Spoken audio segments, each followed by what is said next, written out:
আমরা যে পরীক্ষা দিয়ে আমরা অনেক কিছু কিন্তু পরীক্ষার দেওয়ার পর আমরা অনেক কিছু ভুল করি। কিন্তু আমরা কি করি? ভুল করার পরে ওই ভুলগুলো আর শিখি না।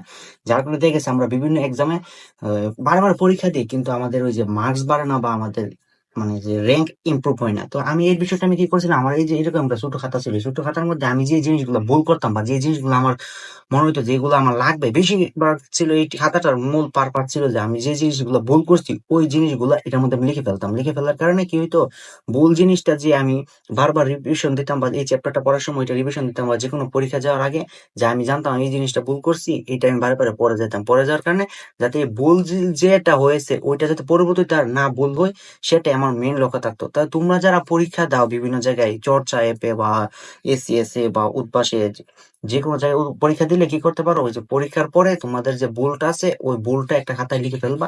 ওইটা লিখে ফেললে মানে তুমি অন্যদের থেকে আগাতে পারো। কারণ বেশিরভাগ স্টুডেন্ট কি করে যে ভুল হলে ওই ভুলটাকে আর মানে কারেক্ট করে না বা সংশোধন করে না, যার কারণে মানে ওদের আর যে মার্কস বলো বা ওদের র্যাঙ্ক বলো আর ইমপ্রুভ হয় না। তো তোমরা এই কাজটা করতে পারো, এই কাজটা করলে দেখা গেছে তোমার যে আগের থেকে তুমি দেখবে অনেক ইমপ্রুভমেন্ট হয়েছে।